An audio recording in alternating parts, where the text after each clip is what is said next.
This is an intro. I don't need an intro. I don't need an intro. This is just a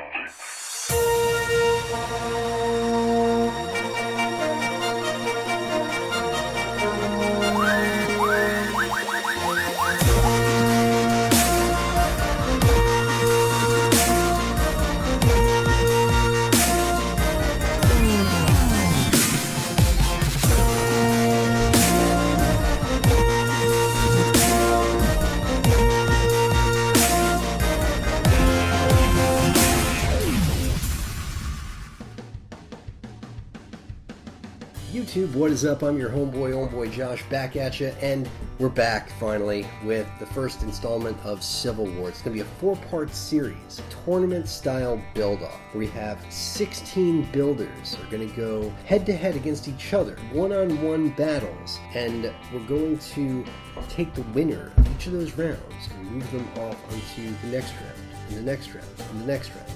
So basically, we're going from 16 builders to 8 builders to 4 builders to 2 builders. It's going to be a lot of fun. This is basically the brainchild of Dwayne Rambo, Mr. Rambo, the co-creator of CoilWars, wanted to come out with a build tournament. And we wanted to bring that to the Facebook group. The new Facebook group, which is basically, I don't know, it's got something like almost 3,000 members by now. If not 3,000 already. I don't know, it's been crazy. It's been crazy. You haven't heard from me in about a week. I know, I've been really busy.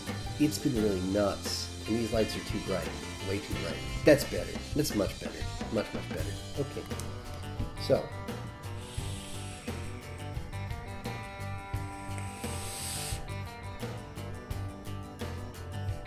Alright.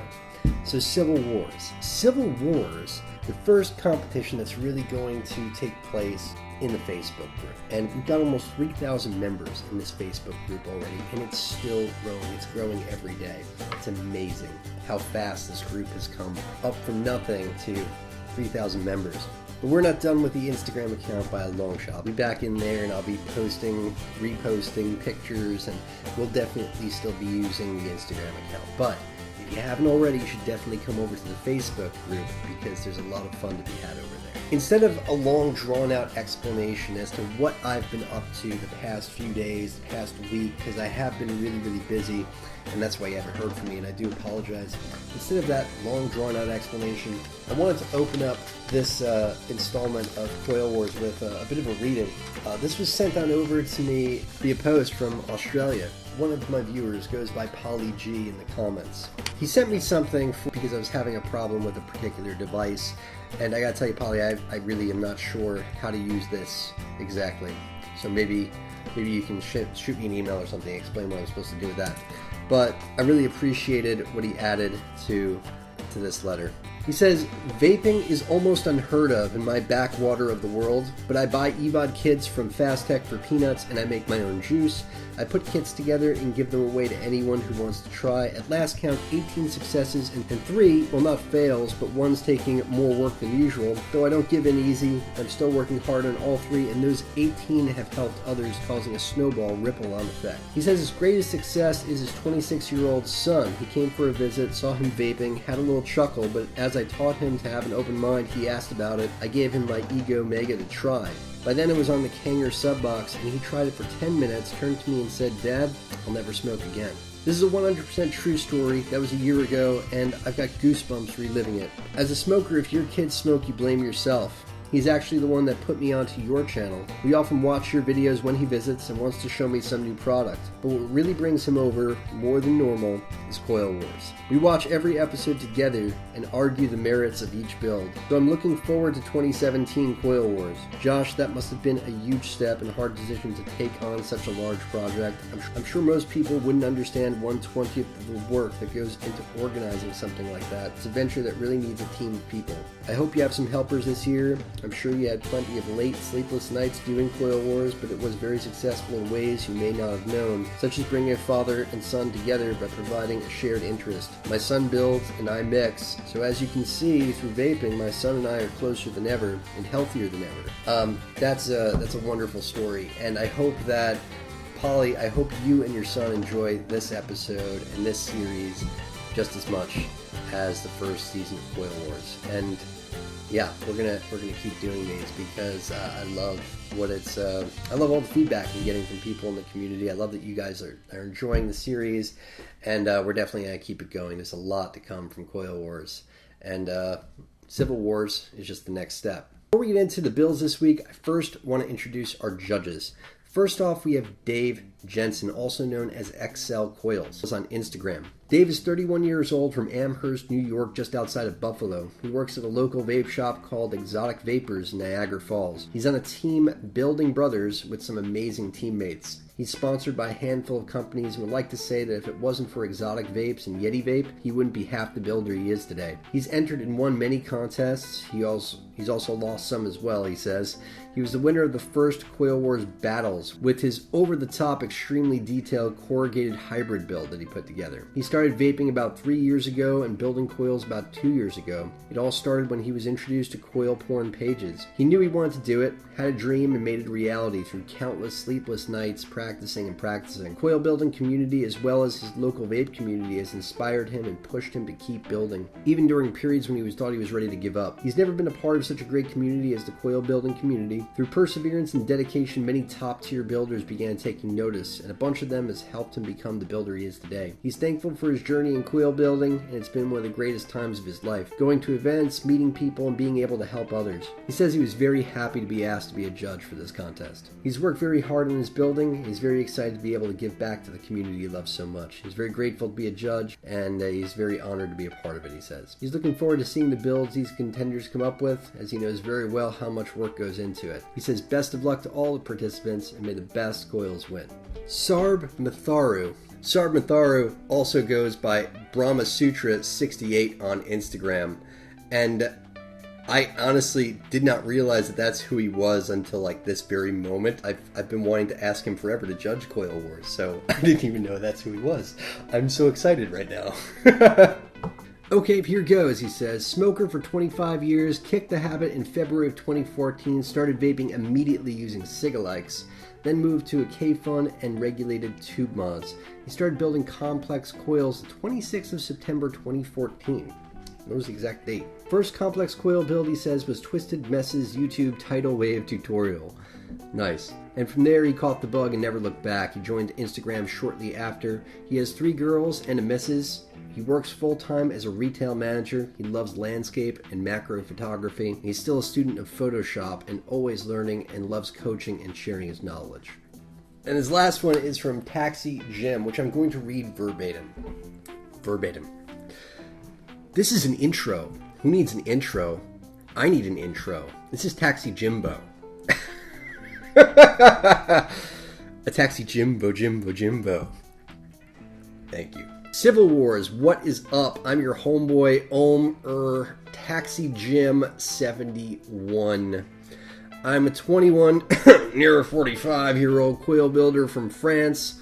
I started building coils about 3 years ago. I was a pack-a-day smoker for too many years when I found out about e-cigs, and after a lot of false starts with cig-alikes, I picked up my first Addy, a Mutation X V2, and have never looked back since. I got myself some wire and started Googling finding builds from the awesome Brian Barrett, which in turn led me to Coilcraft on Facebook. Coilcraft is where I cut my build fingers, so to speak, seeing amazing works of art from some of the best builders in the game. It could only serve to inspire, and I picked up a drill and wire with a fury. Keen to emulate the awesomeness I was seeing on a daily basis, I was building everything and anything that I laid my eyes on, with varying degrees of success, but it was this early obsession that really kicked the smokes to the curb for me and laid the foundation for my future. Always watching and always learning, and still sometimes failing, blooming braids.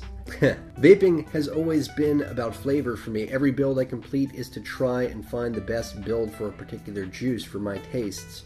The spanner really got thrown into the works when I got to know the wonderful Jane from Shy Tots Juice. She's been massively supportive along the way, not only ending my worldwide search for the right juice for me, but she's also been an amazing friend too. Her unique twist on what a great vape should be made me up my game to try and do justice to her brand. I'm seriously struggling to keep up. The icing on the cake though came when I got to suggest a flavor for a juice line, hence Mont Blanc was born, and it makes me exceptionally proud whenever I read good reviews on that one. With the minuscule improvement I was starting to see in my builds, I knew I would have to do something about my photography. It's never been my strong point, and I don't think it ever will be. I've tried to steer clear of stacking photos, trying to give something different to the viewer, preferring to rely on a simpler approach to help my shots stand out. Hopefully they do, and I hope people enjoy. I've had some awesome help along the way with some seriously talented guys, Sarb, Matharu, Gats Cannon, and William Bridges. He'll hate me for that. Who have never been shy to give quality tips. Then Instagram happened. I was a late arrival on Instagram, but once again my eyes were forced open by the wealth of talent that is out there. Helped massively by another very dear friend, Pete Haddock, I quickly came to really enjoy and find inspiration from the new surroundings. I really was clueless at first. Since starting out on Instagram, I have been privileged to gain sponsorship from both Cthulhu Mods and also Juice Junkie UK for wires. These guys have again been massively supportive and have enabled me to really spread my build wings. I'm also part of a French build team, EXO Builds, building alongside the awesome Cool Vapes, Mr. Baboon, Buildin' 3, J.R. Ohm, and Bender the Crazy Builder, a group of very chilled and talented individuals, also from France. Salut les gars! My whole vape experience has been incredible, and I think there's still more to see. I hope that vaping remains as strong as ever, and the people who make up the worldwide vape fam do everything in their power to keep this life-saving phenomenon alive. If you vape, advocate. To all the entrants in Civil Wars, I wish you bon courage. On to our builders. This is our bracket right here, our CoilWars bracket. Huge thanks to the artwork you see in the background in this bracket to Ndivine83 VBC of the first season of CoilWars. He put together this gorgeous piece of wartime imagery mixing with giant CoilWars coming out of the sea like ginormous kraken. I don't even know. It's like airplanes are being deployed to destroy them. It's insane. I love this artwork, man. It's beautiful. Thank you for putting this together for us. And to Patrick, who you see on the bottom right of the bracket, the last bracket there, for actually putting the bracket together for us. So this was basically just a huge team effort. Everything that you're going to see here in Civil Wars is just a huge effort from multiple people coming together to make this happen. It's just been a labor of love. The first bracket consisted of Matthew Carruthers and Tim Haynes. Matthew Carruthers created a classic alien of 3 plies of 26 gauge nichrome and 34 gauge nichrome polished with 1000 to 2000 grit paper. It's a beautiful build with a beautiful mirror finish. You got some really nice color out of it as well, and this gorgeous glow shot. He was up against Tim Haynes. Tim Haynes made an interlocking alien over a framed corrugated staple core. Beautiful lines on this build. I love the frame within the frame of the ribbon against the corrugated wire, and the stitch on it just looks gorgeous too. And I like that he's decided to photograph it outside. So much of what we see is in light boxes these days. It's nice to get outside and get some natural light in there. I really like the images that he was able to capture of this beautiful coil. Beautiful build, beautiful lines on this build. I really like the way that everything is framed together there. I really like the corrugated stack down the middle, and then the straight ribbon wires next to that, and then the frame there, and the interlock is done really, really well with a nice space there. Judges felt that the way Tim spaced the interlocking alien to show the corrugated core really helped push it over the edge. Matt's build was super clean, but the polish could have been grinded down more to make a flatter surface. They felt like it wasn't polished quite enough to get that really nice mirror finish. Judges felt that Tim Haynes needed to move on to the next round, so Tim, we'll be seeing you again next week. The next round was Miller versus Miller. Chris Tibbs Miller up against Jack Miller. The Millers both drew braids and had to create braid variations. Tibbs created an 11-strand flat braid, 5 strands of 36 gauge Kanthal, and 6 strands of 36 gauge stainless steel 316L. The alien is 3 strands of 36 gauge Kanthal, and then the 40 gauge alien fuse over it. It's a 3mm internal diameter, and it ohms out at 0.47 ohms. Jack Miller created an 8-strand 28 gauge braid. Then he paralleled it up against some 24 gauge, and it's all stainless steel 316. He says he tried his best, but he was not meant to build braids, he says. He found it so incredibly hard to get it tight. Yeah, building braids, I've built only a handful of them, and it is a challenge getting those braids tight. I feel like it helps if you use gloves for sure, but it is a challenge. Judges were a little bit split on Jack's braid. Some felt that it was a good braid overall. Some felt that it was a little bit loose. They were all in agreement that he had some good color in it. But they decided to move Tibbs on to the next round. Tibbs will be seeing you next week. They felt that Tibbs' coil, with the contrast and parallel between the alien and the braid being so well put together, that Tibbs had to move on to the next round.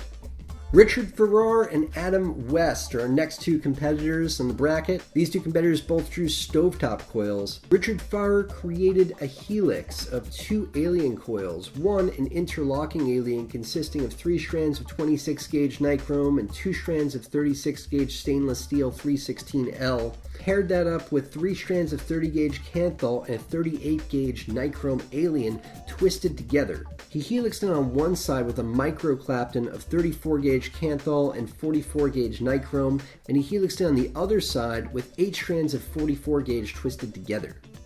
Wow, a lot of wire in that build. It ohms out at 0.26 ohms in a stovetop configuration. Adam Wood created an alien stovetop variation. A lot of wraps on this build here, and it looks like he's mounted it up in one of the Twisted Messes variations. I want to say it's more than 3 cores. It looks like it's a pretty wide alien, probably like 5 or 6 cores in this build, man. It's big, it's a beefy build, and it's got a nice glow shot as well. Beautiful color, though. Judges decided to move Farrar off to the next round, so we'll be seeing you again next time, Richard. They really liked his alien stovetop and the colors that went along with it. He got some beautiful colors off of that build. They felt the form of the stovetop itself was really excellent as well. Everything perfectly formed into that stovetop. And they felt that that pair of helixed aliens together really stood out. Next up was a real tough call for our judges. We had Stanislaw, 2 Cruel Coils from Poland, up against Chris Charles. Chris Charles and 2 Cruel Coils both drew alien coils for this challenge. Chris Charles chose to create a framed alien coil, 2 strands of, I want to say it is 28 gauge up against some probably 0.4 or 0.3 ribbon wire for his cores, and then he's alien fused over all of that with a micro Clapton.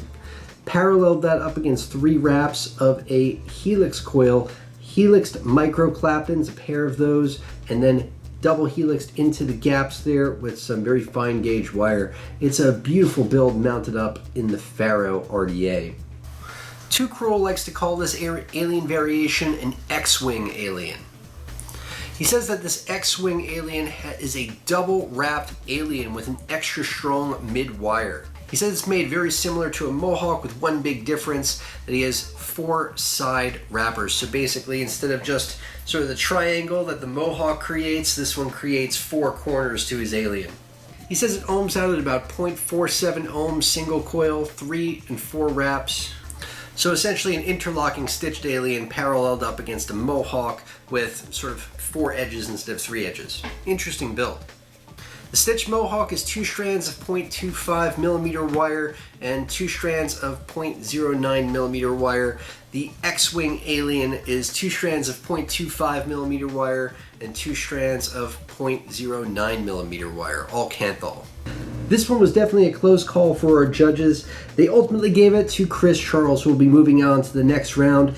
They just loved how tight and clean those Clapton coils were in Chris's build, and a lot of it came down to, in this case, just the overall depiction of the build, the picture quality itself. Chris just blew it out the water with that picture quality, those beautiful macro shots, but both amazing builds. Next up, we have Sub-Ohm Builds and Justin Stemler. These two individuals drew braid builds, and they both decided to go with the Slentra braid. Sub-Ohm Builds created 24 gauge nichrome Clapton with 36, and created a diamondback Slentra braid in 32 gauge nichrome. Funnily enough, in what must be a CoilWars first, Justin Stemler created the exact same build without the Clapton. Keep in mind, builders have no knowledge of each other's builds. They actually are not permitted to share their builds with each other until after this video airs. So that is just the hugest coincidence. Both beautiful builds, one mounted up in what looks like a Goon, the other one mounted up in what I want to say is the latest version of the Kennedy. And so similar in the way that they are put together, but incredible to look at. That diamond back really is a very interesting design element. Very beautiful builds. Naturally, these builds are so similar that judges had a hard time deciding which one to move on to the next round. Ultimately, they decided to give it to sub-ohm builds. They thought that Clapton just pushed it on to the next level. Next up, Daniel Hollis up against Alessandro Biggio. A stovetop challenge. Both alien coils, both beautiful builds. Alessandro created a stitched alien variation and spiraled that up together in a stovetop on the Goon RDA. Looks like 1, 2, 3 wraps in the Goon and some beautiful color on this build. Honestly, I don't know what shots I like better though, man. The color shots or just the straight wire shots. I'm not 100% sure on the specs on this particular build, but looking at it, it appears to be 3 strands of a core wire. I would guess probably either 26 or 28. And that's been aliened over, it looks like a 36 gauge alien and a 40 gauge fuse by the look of it. Nice build, man. Meanwhile, it looks like Hollis returned fire with 3 cores. Probably 26 gauge cores would be my guess, and it's a micro alien fuse. I want to say it's a micro alien, probably 36 with 40 gauge over it, or 34 with 30 gauge over it, something like that. It's a beautiful build, and his name, Color Shot Coils, aptly named, man. Those are some beautiful, ridiculously beautiful color shots here. Just amazing. And I want to say it's 3 wraps mounted up in what looks like a Twisted Messes variant for the deck. Beautiful build, man. Judges felt that both builders had very good builds, but they had to give it to Hollis on this one. Those alien Claptons, they're not easy to execute, and they were very well done here. They also just really loved the photography that Hollis brought to the table, the way that the shot was created, the depth of field in the shot. They just thought it had a lot of soul. It's a beautiful picture as well. We have Richie and Patrick, who drew helix-style builds for their challenge. And I love that they both came at the challenge in completely different ways.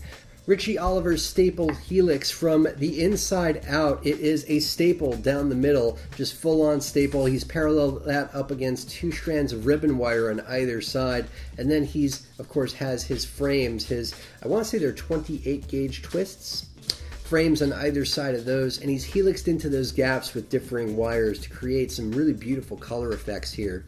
And I like how he's taken every 4th helix and made it 3 strands of wire as opposed to individual wires on the other 3. It creates a beautiful, beautiful glow shot where you really see those 3 wires and how the size of those wires, the mass of those wires, you can see the difference between that triple strand and the single strand. And on the drip shot, you really get some really beautiful oranges and blues in there as well. Meanwhile, Patrick took 10 strands of 36 gauge nichrome, 28 gauge and a 36 gauge Clapton, 2 strands of 32 gauge nichrome, and created a zipper helix coil. Just a massive wire here. It ohms out at 0.24 ohms after everything is glowing up. I like how with this build it's kind of offset at times, how the Clapton is lined up against the twisted strands, and how it's all helixed together as well. It just marries everything together really well. It evokes, for me, it looks like seashells. It's a really, really interesting build with some really beautiful color shots as well. Judges had to give this one to Richie.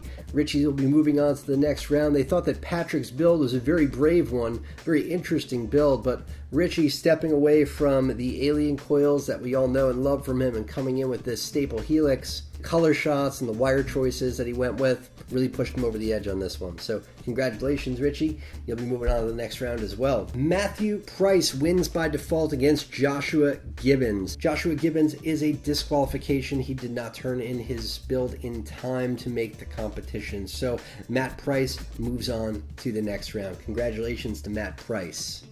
It's a shame too because Matt Price's build is a beautiful build. It is a framed staple interlocking enigma alien mounted up in the skill RDA. It's a gorgeous build, 5 wraps, and the staples, I mean, I can't even count how many planks of ribbon wire are in here. It's just gorgeous. And the color on it is wonderful too. He's got some beautiful golds, some pastels here, really nice glow shot too, and some great purples and golds as well.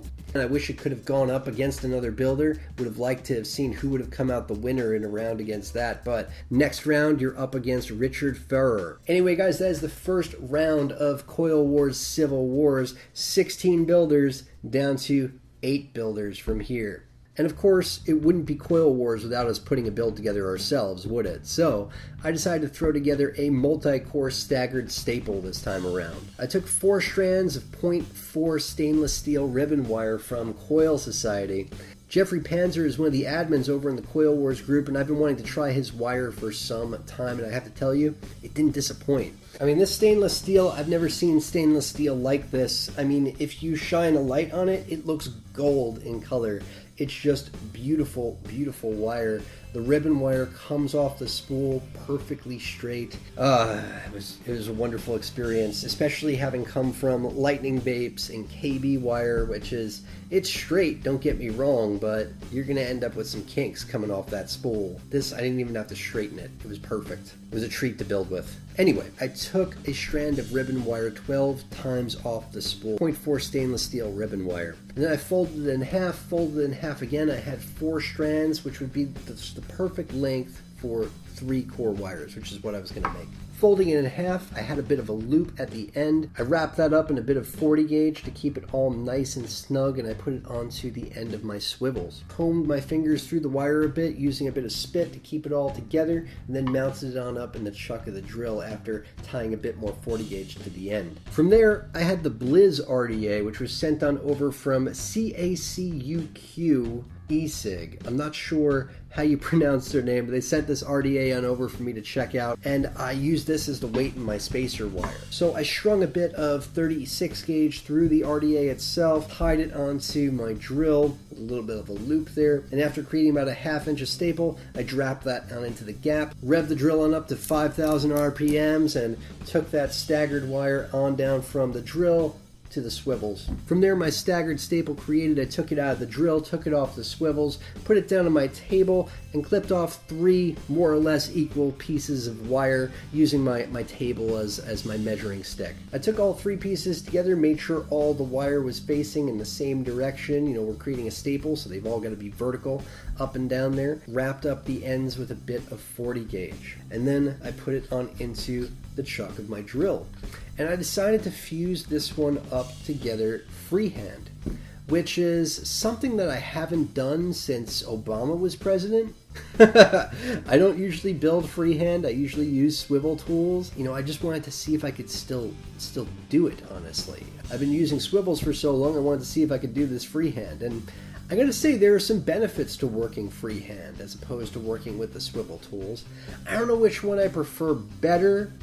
I kind of like doing it freehand with this particular build because it makes it really easy to see when I've, missed a space, for example.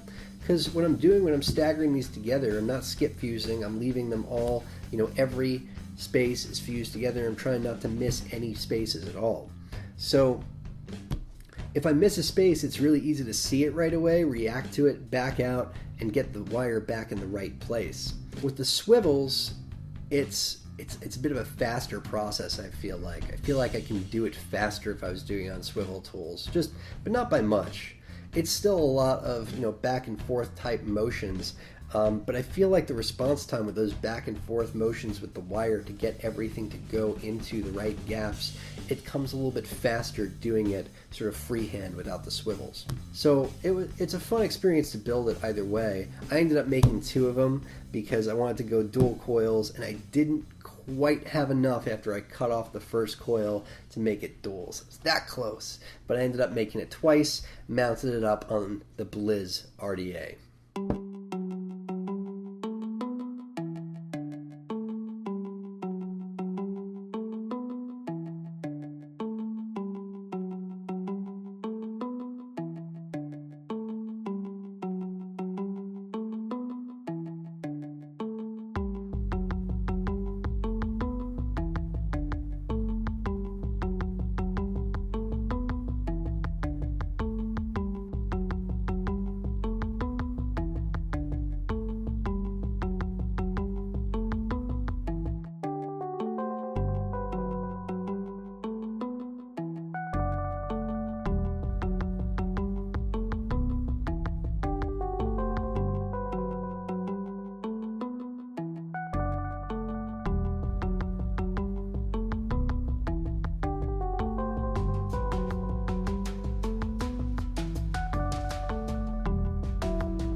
4 wraps each, 12 plies of 0.4 ribbon wire stainless steel, and 36 gauge fuse over everything, stagger and fuse. I vaped at about 200 watts. Actually ohms out at 0.07 ohms because of the stainless steel. It's a low ohm build because of the stainless steel, but it is so very flavorful. Vaping on some of this pistachio ice cream from T-Max, no frills. It's a yummy vape. It's a very yummy vape.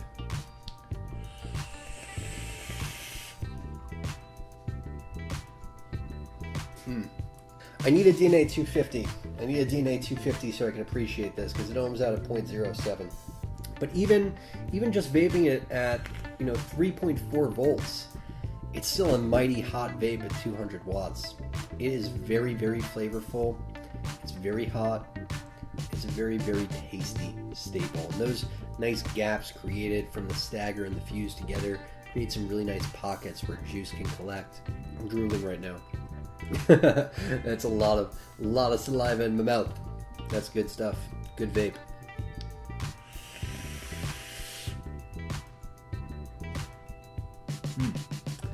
Anyway, guys, that is the first episode of CoilWars Civil Wars. I don't think it's going to be quite as long this time before you hear from me again, but until next time, that's a wrap. Vape on, vapors.